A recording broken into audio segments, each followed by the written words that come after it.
So hello everyone, welcome to Abhyas series and welcome to another class of computer software. Students, through this class we will cover the syllabus of computer knowledge for the exam of UPSC EPFO 2025, APFC and EOAO exam. Now in this particular class we'll be covering 10 MCQs and through those MCQs we'll be covering the computer software topic. So let's start our class with the very first and very basic question. Dash is a collection of instructions, data or programs that are designed to enable a computer system to perform specific task और functions. तो यहाँ basically आपसे कहा जा रहा है हम क्या terminology use करते हैं for the set of instruction or data or program to do a certain task. Let's say कि आप कंप्यूटर में एक फाइल बनाना चाहते हैं या कुछ चीज़ को सेव करना चाहते हैं तो आप क्या करेंगे फर्स्ट आप MS वर्ड को ओपन करोगे सेकंड आपको जो भी चीज़ें करनी है आप उनको टाइप करोगे okay you just type everything up then आप क्या करोगे इसको सेव करोगे ओके या अगर आपने टाइप करने के बाद कोई पिक्चर्स ऐड करनी है तो आप वो भी चीज़ें करोगे लेट्स से इसके बाद आपने फाइल भेजनी है अपनी ऑफिस में तो आप फाइल को क्या करोगे सेंड करोगे ओके तो आप बेसिकली क्या कर रहे हो आपको एक फाइल को सेंड करना है उसके लिए आप वेरियस टास्क को कर रहे हो तो इस टास्क को करने के लिए कंप्यूटर को चाहिए होती है इंस्ट्रक्शन कि हाँ अब वर्ड की फाइल खोलो अब इसमें टाइप करो अब इसको सेव करो ये सब क्या है इंस्ट्रक्शन चाहिए होती है इसके अलावा डेटा डेटा क्या है जो चीज़ें आप टाइप कर रहे हो काफ़ी सारे प्रोग्राम्स क्या है जैसे आपने MS वर्ड को ओपन किया है मेल भेजने के लिए मे बी आपने जीमेल का यूज़ किया होगा तो इन सब जो चीज़ें हम कर रहे हैं इन सब को हम किस टर्मिनोलॉजी के थ्रू देखते हैं will it be software command data and information तो इस क्वेश्चन के through you will come to know कि जब हम कंप्यूटर सॉफ्टवेयर की बात करते हैं तो उनकी डेफिनेशन क्या होती है या वो बेसिकली क्या होते हैं so the correct answer will be option number A all right तो यहाँ एक बार आप देख लो कंप्यूटर सॉफ्टवेयर क्या होते हैं these are the collection of instruction data और प्रोग्राम्स जिनके थ्रू हम कंप्यूटर से एक किसी पर्टिकुलर टास्क को कर सकते हैं अगर मैं इनके डिवीजन की बात करूं तो हमारे computer software are divided into system software application software programming software देखो बहुत बेसिकली मैं आपको बता दूंगी सिस्टम सॉफ्टवेयर बेसिकली जो आपके सिस्टम को रन करेंगे एप्लीकेशन सॉफ्टवेयर बेसिकली जो आपके ऐप्स होते हैं प्रोग्रामिंग सॉफ्टवेयर इस तरह के सॉफ्टवेयर्स को डेवलपमेंट में हेल्प करते हैं ओके सिस्टम सॉफ्टवेयर हमारा फर्दर डिवाइडेड होता है into operating system utility program device drivers and general purpose and language translators इसके अलावा बात करूं मैं एप्लीकेशन सॉफ्टवेयर की तो these are divided into general purpose application software and specific purpose application software programming software का कोई डिवीजन नहीं होता है तो ये आपका बेसिक क्लासिफिकेशन है moving toward the next question Which of the following types of software is responsible for managing the computer's hardware and provide a platform for running application software?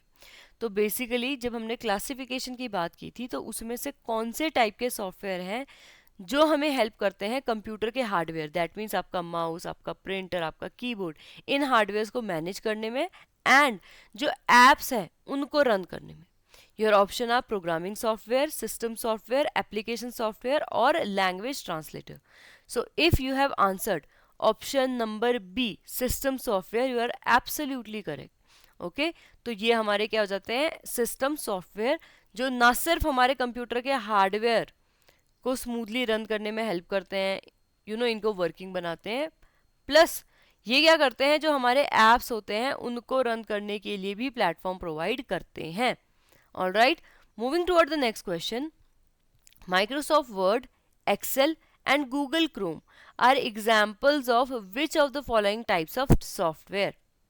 Your option are programming software, system software, application software और language translator तो यहाँ हमने देख लिया programming software क्या होते हैं these are basically programmes जो आपकी सॉफ्टवेयर को लिखने में या उनको कोड करने में हेल्प करते हैं ये मैंने आपको पहले भी समझा दिया है तो ये आंसर नहीं हो सकता है next is system software basically क्या है हमने पिछले क्वेश्चन में देखा था these are the software that helps you to run the computer's hardware and also provide a platform for application software. However, Microsoft Word, Excel, Google Chrome ये सब क्या है सारे apps हैं and apps को हम क्या कहते हैं application software. Okay, so option number C will be the correct answer. Okay, next question. Which of the following best defines programming software in the context of system software? तो programming software को best कौन define करता है? सो R programming software, क्या programming software ऐसे software हैं that provide user friendly interface for performing specific tasks like word processing and spreadsheet, software that manages hardware resources and provide common service for computer program, software used to write, test, debug and maintain program or code written in programming languages, software designed to protect the computer system from malware and unauthorized access. तो यहाँ बात की जा रही है आपके programming software. मैंने आपको पहले ही बता दिया है, जब भी हम बात करेंगे प्रोग्रामिंग सॉफ्टवेयर की, हम बात कर रहे हैं कि कैसे हम दूसरे प्रोग्राम्स के लिए, चाहे वो हमारा ऑपरेटिंग सिस्टम हो, चाहे वो हमारे ऐप्स हो, उनको लिखने के लिए हम कौन से सॉफ्टवेयर को यूज़ कर रहे हैं, that is the programming software. तो अब ये डेफिनेशन किससे मैच करती है? That matches with option number C, और वही करेक्ट आंसर होगा. अब डिटेल में डिस्कस कर लेते हैं हमारे टाइप्स ऑफ सॉफ्टवेयर. तो जब हम बात करते हैं सिस्टम सॉफ्टवेयर की, व्हाट आर सिस्टम सॉफ्टवेयर, तो ये बेसिकली हमारे कंप्यूटर के हार्डवेयर को मैनेज करेगा, प्लस इसमें क्या होगा, हमारे एप्लीकेशन सॉफ्टवेयर को रन करने के लिए एक प्लेटफॉर्म मिलेगा. इसके एग्जांपल है जैसे कि ऑपरेटिंग सिस्टम्स की जब हम बात करते हैं. Okay, then we have application software. Application software क्या है? These are apps. एप्स हम क्यों यूज करते हैं? पर्टिकुलर टाइप के टास्क को फुलफिल करने के लिए. अगर आपने स्लाइड्स बनानी है तो आप माइक्रोसॉफ्ट पावर पॉइंट का यूज़ करेंगे. अगर आपने बहुत सारे डेटा को टेबल में मैनेज करना है, उस डेटा को कैलकुलेट करना है, तो उसके लिए आप एमएस एक्सेल यूज़ करोगे. तो ये सब सारी चीज़ें क्या हैं? ये आपकी सबकी सब एप्स हैं या फिर एप्लीकेशन सॉफ्टवेयर है. उसके बाद वी हैव प्रोग्रामिंग सॉफ्टवेयर. ये ऐसे सॉफ्टवेयर हैं जो आपकी हेल्प करते हैं दूसरे टाइप के सॉफ्टवेयर को मेंटेन करने में, क्रिएट करने में, डीबग, अगर कोई प्रॉब्लम आ जाती है तो उसको बग कहते हैं, तो उस बग को सॉल्व करने में एंड उनको मेंटेन करने में. ठीक है, तो these are your programming software. अगर आपको ये क्लियर हो गया है तो आपको सॉफ्टवेयर का बेस क्लियर हो गया है. Moving on. Which of the following is are the functions of operating system. अब हम आ गए हैं ऑपरेटिंग सिस्टम पे. ऑपरेटिंग सिस्टम बेसिकली क्या थे? हमारे जो सिस्टम सॉफ्टवेयर थे उनके टाइप्स में से फर्स्ट टाइप था. Okay, your option are intermediary between user and computer hardware, recognize the input from keyboard and display, recognize for the responsible for the security. So आपसे पूछा गया है बेसिकली जो आपका ऑपरेटिंग सिस्टम, उसका फंक्शन क्या होगा. So the answer will be option D, all of the above. अगर मैं बात करूं सिस्टम सॉफ्टवेयर की, तो ये कौन कौन से टाइप के होते हैं? सिस्टम सॉफ्टवेयर, आप ऑपरेटिंग सिस्टम सॉरी होते हैं आपके, यूटिलिटी प्रोग्राम होते हैं, डिवाइस ड्राइवर होते हैं एंड लैंग्वेज ट्रांसलेटर होते हैं. इसमें से अगर मैं बात करूं ऑपरेटिंग सिस्टम की, तो ये हमारे बेसिकली क्या है? आपने सुना होगा हम विंडोज़ की बात करते हैं, आपने सुना होगा हम एंड्रॉयड की बात करते हैं, लिनक्स की बात करते हैं, अरे एप्पल का फ़ोन बहुत चल रहा है तो मैक की बात करते हैं. तो ये सब हमारे बेसिकली क्या है? ऑपरेटिंग सॉफ्टवेयर और द ऑपरेटिंग सिस्टम सॉफ्टवेयर. अब इनके काम क्या होते हैं आपके? सबसे पहले ये इंटरमीडिएट होते हैं या फिर क्या होते हैं? इंटरफेस होते हैं बिटवीन यूजर. जैसे आप जो कंप्यूटर यूज कर रहे हैं एंड आपका एक्चुअल में कंप्यूटर, इसके बीच में तालमेल बिठाने का काम is of operating system. Then जो भी आप कीबोर्ड में चीज़ें टाइप कर रहे हैं या माउस से जो भी आप कमांड दे रहे हैं, तो हमारे हार्डवेयर को मेंटेन करने का काम भी is done by the operating system. उसके बाद अगर कोई प्रोग्राम चल रहा है तो उसमें कहीं इंटरप्शन नहीं होना चाहिए. आपने 2+2 पूछा हुआ है कंप्यूटर से, जब तक कंप्यूटर 4 पे नहीं आता, ऐसा नहीं कि कुछ भी आपने म्यूजिक चलाने को बोल दिया तो ये कंप्यूटर ये वाला काम 2+2 वाला बंद हो गया. तो इसका ध्यान भी कौन रखता है? Operating system. इसके अलावा सिक्योरिटी. ठीक है, सिक्योरिटी में वायरस अटैक ना हो, वायरस कोई नया टाइप का वायरस आ रखा है उसके लिए स्कैन करना, ये सब काम भी किसका काम होता है? ऑपरेटिंग सिस्टम का. सो आई होप यहाँ पे आपको ये क्वेश्चन भी क्लियर हो गया एंड ऑपरेटिंग सिस्टम का कॉन्सेप्ट भी. Disk defragmentation is a utility program responsible for which of the following? To find and remove unused file, to make copies of all the data on a disk, to increase the amount of information stored on a hard disk, to detect and optimize fragmented files on hard disk. तो आपने बताना है disc defragmentation का काम क्या होता है. So if you have answered option number D, that is absolutely correct. अगर नहीं समझ में आ रहा है डिस्क डीफ्रेगमेंटेशन क्या है, यूटिलिटी प्रोग्राम क्या है, तो इसको डिस्कस करते हैं। देखो बेसिकली जब हम बात करते हैं सिस्टम सॉफ्टवेयर की, तो ऑपरेटिंग सिस्टम के बाद नेक्स्ट होते हैं हमारे यूटिलिटी प्रोग्राम। सबसे पहले यूटिलिटी प्रोग्राम होते क्या है? So these are basically the software that will help you to run your computer smoothly, या फिर ऑप्टिमम बना देते हैं कंप्यूटर को। तो ये अब यूटिलिटी प्रोग्राम भी डिफरेंट टाइप्स के होते हैं। तो इसमें आता है disk compression, disk defragmentation, backup utility, disk cleaner, antivirus and text editor. अब इसमें मैं बात करूं डिस्क कॉम्प्रेशन की, तो यहाँ बेसिकली क्या होता है, देखो जब हम कोई चीज़ कंप्रेस करते हैं तो हम उसकी स्पेस कम कर देते हैं या फिर उसका साइज छोटा कर देते हैं। तो डिस्क कंप्रेशन में क्या है, बेसिकली हम फ्री स्पेस को इंक्रीज करते हैं by compressing the existing information. तो जो डेटा पहले से है उसको कम करके हम स्पेस को बढ़ाते हैं, ठीक है। एंड यूजुअली जो हमारे ऑपरेटिंग सिस्टम होते हैं उनमें ये ऑटोमेटिकली होता है। एग्जाम्पल देख सकते हो डिस्क डबलर, सुपरस्टार प्रो और double disk gold. Okay, then we have disk defragmentation. Defragmentation सबसे पहले इसको समझने के लिए समझो फ्रेगमेंटेशन क्या होती है। जब ये आपकी फाइल है एंड इसके छोटे छोटे पीस हो जाए, ओके, ये फाइल टूट जाए, तो आप क्या कहोगे कि my file is fragmented. Okay, अब डिस्क डीफ्रेगमेंटेशन क्या करते हैं, तो बेसिकली जो आपकी डिस्क होती है, जो कंप्यूटर का हार्डवेयर होता है आपका या हार्ड डिस्क होती है, उसमें ये सबसे पहले ढूंढेगी कि कहाँ कहाँ डीफ्रेगमेंटेड फाइल है, यानी टूटी फूटी फाइल पड़ी हुई है। फिर उसको कोशिश करेगी कि वो रिवर्ट बैक हो जाए, एक ही फाइल बन जाए, ठीक है। अगर नहीं हो सकता तो फिर वो उसको रिमूव भी करेगी। ओके, इसकी वजह से क्या होता है, हमारी फाइल की स्पीड, क्योंकि देखो ये जो छोटी छोटी फाइल के टुकड़े होते हैं ना, ये क्या करते हैं, प्रोसेसिंग में ज़्यादा टाइम लेते हैं, तो ये उस प्रॉब्लम को सॉल्व करता है। एग्जाम्पल है my defrag, disk keeper, defragger. Okay, then we have backup utility. Backup utility में क्या होता है, जितनी भी आपके कंप्यूटर डिस्क में फाइल्स हैं उनका बैकअप या उनकी कॉपी क्रिएट की जाती है कि अनफोर्सीन की सीन कंडीशन में अगर जो आपके कंप्यूटर में फाइल है वो डिलीट हो जाए तो आप यहाँ से डाउनलोड कर लो, बैकअप से उसको वापस ले आओ। Then we have disk cleaner. नाम से पता चल रहा है ये क्या करेगा, जो हमारी अनयूज्ड फाइल हैं, जो वेस्ट फाइल है जिनको हम ओपन नहीं करते हैं, उनको रिमूव करेगा ताकि स्पेस बढ़ सके एंड कंप्यूटर की स्पीड इंप्रूव हो सके।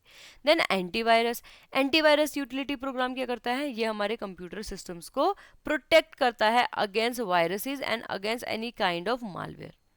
Okay, then we have text editor. Text editor basically क्या है, वो सारे ऐप्स हैं, वो सारे प्रोग्राम हैं जिनके थ्रू आप किसी फाइल में टेक्स्ट को घटा बढ़ा सकते हो, उसको सेव कर सकते हो, रिप्लेस कर सकते हो, फाइंड कर सकते हो। Okay, so these are all the types of utility program. Moving toward the next question, what is the primary role of device drivers under system software. तो डिवाइस ड्राइवर्स जो कि सिस्टम सॉफ्टवेयर का third type है, उनका काम क्या होता है। Is it to enable user to interact with the software application, translate high-level language into machine code, control and operate peripheral hardware devices, scan and remove the malicious program? तो ये मैंने आपको पहले की क्लासेस में हिंट दिया है। जब भी हम डिवाइसेस की बात कर रहे हैं तो डिवाइसेस क्या हैं, आपके इनपुट आउटपुट डिवाइसेस, जिसको हम और क्या कहते हैं, जिसके लिए हम टर्म यूज करते हैं पेरिफेरल हार्डवेयर डिवाइसेस। तो इनको रिप्रेजेंट करने के लिए we use the term device. तो डिवाइस का ड्राइवर मतलब वो इन सब चीज़ों को रन करेगा। तो if you have answered option number C, that is absolutely correct. Okay, and this is basically the function of your device driver. यहाँ ज़्यादा समझने का कुछ नहीं है। आपके डिवाइसेस जो भी आपने ऐड कर रखी है, कोई भी डिवाइस हो, आपका माउस हो गया, आपका कीबोर्ड हो गया, कोई भी डिवाइस हो, वो जब भी आप कनेक्ट करते हैं कंप्यूटर से, तो ऑपरेटिंग सिस्टम जो हमारा कंप्यूटर पे है, चाहे माइक्रोसॉफ्ट विंडोज़ है, विंडोज़ 11, 10, 7 जो भी आपके पास है, वो डिटेक्ट करती है कि अच्छा ये डिवाइस आ रखी है। फिर डिवाइस ड्राइवर क्या करते हैं, बीच में इंटरमीडिएट बनते हैं ऑपरेटिंग सिस्टम एंड डिवाइस के। तो जो भी अब ऑपरेटिंग सिस्टम को चाहिए होगा, जैसे आपने कमांड देनी कि move cursor to right left, तो ये सब रिकॉग्नाइज करता है ड्राइवर और फिर डिवाइस को अकॉर्डिंगली ऐसे ही कराता है। All right, moving toward the next question, which of the following is responsible for translation of entire source code into high level language, written in high level language into machine code? So basically क्या हो रहा है, आपने एक code लिखा है जो कि हमारा हाई लेवल लैंग्वेज में है, अब इसको कन्वर्ट करना है हमने मशीन कोड में। Machine code is basically the binary language, 0 1 0 1 1 1 0, ये वाली लैंग्वेज, ठीक है। तो इसमें कन्वर्ट करना है, वो भी एक ही बार में एंटायर सोर्स, ऐसा नहीं कि लाइन बाय लाइन हो रहा है, ठीक है, ऐसा नहीं। तो उसका ये काम कौन करता है, is it compiler, is it interpreter, is it assembler, or is it all of the above? So if you have answered option number A, compiler, you are right. Otherwise let's see. तो जब भी हम बात करते हैं language translator, तो यहाँ पे language is not Hindi English, here we are talking about high level language, low level language जो हमारे कंप्यूटर को समझ में आती। ऑलराइट, तो सबसे पहले इसमें आता है असेंबलर। असेंबलर का काम क्या होता है, जो भी आपने लैंग्वेज में, जो भी आपने सोर्स कोड लिखा है असेंबली लैंग्वेज में, असेंबली लैंग्वेज भी बेसिकली लो लेवल लैंग्वेज ही होता है, ठीक है, लो लेवल लैंग्वेज, इसको असेंबलर किस में कन्वर्ट कर लेता है, हाई लेवल लैंग्वेज में, ठीक है। तो ये काम कौन करता है बेसिकली हमारा, ये काम हमारा असेंबलर करता है। Next we have is interpreter, ठीक है, ये थोड़ा सा कंपाइलर आ रहा है, and then we have is interpreter. तो इंटरप्रेटर की बात करूं देखो मैं, तो इंटरप्रेटर भी क्या करता है, जो आपकी हाई लेवल लैंग्वेज है उसको ऑब्जेक्ट कोड में या फिर मशीन लैंग्वेज में कन्वर्ट करता है। लेकिन फिर सेम काम आपका कंपाइलर भी कर रहा है, कंपाइलर भी आपकी हाई लेवल लैंग्वेज को ऑब्जेक्ट कोड में या फिर मशीन कोड में कन्वर्ट करता है। तो इन दोनों में डिफरेंस क्या है, देखो जब हम इंटरप्रेटर की बात करते हैं ना, ये आपके कोड को पिक करता है, एंड सबसे पहले इस वाली लाइन को ये कोड करता है, ठीक है, उसके बाद सेकेंड लाइन को पिक करता है, उसके बाद उसको कोड करता है, फिर थर्ड लाइन को पिक करता है, फिर उसे कोड करता है, एंड फिर फोर्थ लाइन को कैच करता है, फिर उसे कोड करता है। तो ये लाइन बाय लाइन क्या कर रहा है, सारे के सारे कोड को हाई लेवल लैंग्वेज से लो लेवल लैंग्वेज में लेके आ रहा है, और या फिर मशीन लैंग्वेज में लेके आ रहा है। वहीं पे कंपाइलर क्या करता है, वो आपके एंटायर फाइल को पकड़ता है, इसकी एक एग्जीक्यूटेबल फाइल बनाता है, उसके बाद पूरी फाइल को एक साथ कन्वर्ट कर देता है। तो ये डिफरेंस होता है आपका इंटरप्रेटर एंड कंपाइलर में। Moving toward the next question, which of the following is a specific purpose application software? Is it Google Chrome? Is it Microsoft Excel? Is it Inventory Management System? और is it Window Media Player? तो आपसे बोला जा रहा है specific, यानी उसका एक से ज़्यादा काम नहीं होना चाहिए। अब मैं क्रोम की बात करूँ यहाँ पे, तो आप कोई भी फाइल ओपन कर सकते हैं। वही मैं एक्सेल की बात करूँ, कोई भी टाइप के नंबर हो आपके, वो क्या हो सकते हैं, कवर हो सकते हैं। अब एक्सेल आपका स्कूल में भी यूज़ होता है, हॉस्पिटल्स में भी यूज़ होता है, ऑफिस में यूज़ होता है, घर में यूज़ होता है। ऐसे ही क्रोम है, आप हर जगह यूज़ करते हो। तो ये तो स्पेसिफिक नहीं है, ये तो जर्नल पर्पज़ है। वही मैं बात करूँ विंडो मीडिया प्लेयर का, ये भी आप कहीं भी ओपन कर सकते हैं। लेकिन अगर मैं इन्वेंट्री मैनेजमेंट सिस्टम की बात करूँ, इसका आप और मैं क्या करेंगे, हमारा यूज़ ही नहीं है, क्योंकि ये क्या है, ये एक स्पेसिफिक पर्पज़ एप्लीकेशन सॉफ्टवेयर है। तो option C will be the correct answer. Now let's see, जब हम बात करें सिस्टम सॉफ्टवेयर के बाद, सॉरी सिस्टम सॉफ्टवेयर से हम आ गए हैं एप्लीकेशन सॉफ्टवेयर में। जब हम एप्लीकेशन सॉफ्टवेयर की बात करें, तो यहाँ हमारे पास general purpose and specific purpose application software रहते हैं। जनरल पर्पस क्या होते हैं, बेसिकली जो एक से ज़्यादा बहुत वर्सेटाइल है, स्कूल में यूज़ हो रहे हैं, कॉलेज में यूज़ हो रहे हैं, ऑफिस में यूज़ हो रहे हैं, आप फ़ोन में यूज़ कर रहे हो, तो उनको कहते हैं जनरल पर्पस। इसमें वर्ड प्रोसेसिंग वाले सॉफ्टवेयर भी आते हैं, जैसे MS वर्ड, वर्डपैड, जिनके थ्रू आप टेक्स्ट को ओपन करते हो। स्प्रेडशीट आता है, जिसके थ्रू आप नंबर से डील करते हो। मल्टीमीडिया सोर्सेज आते हैं, जैसे कि VLC, आप जिसमें गाने प्ले कर रहे हो, मूवी प्ले कर रहे हो। ऑलराइट, इसी के ऑपोजिट होते हैं हमारे स्पेसिफिक पर्पस। स्पेसिफिक पर्पस का काम क्या होता है, फर्स्ट ऑफ ऑल क्या करते हैं, लिमिटेड जगहों पे लिमिटेड रेंज में काम करते हैं, ठीक है। इसका मतलब अगर आपने कुछ स्कूल के लिए बना रखा है, वो आप हर जगह यूज़ नहीं कर सकते, उसका स्कूल में ही यूज़ है। तो इसके अंदर हमारे इन्वेंट्री मैनेजमेंट, जिसके थ्रू आप पता लगा सकते हो कितना सामान बचा है, कितना सामान खत्म हो रखा है, तो वहाँ पे। देन पेरोल मैनेजमेंट, ये HR की हेल्प करेगा ऑफिस के सबकी सैलरी वगैरह रोल आउट करने में। देन होटल मैनेजमेंट सिस्टम, ये किस में हेल्प करेगा, होटल को मैनेज करने में, कितने रूम बुकड है, कितने रूम नहीं है, कंडीशन कहाँ है, क्लीनिंग कहाँ कहाँ हो रखी है, इस टाइप की चीज़ें।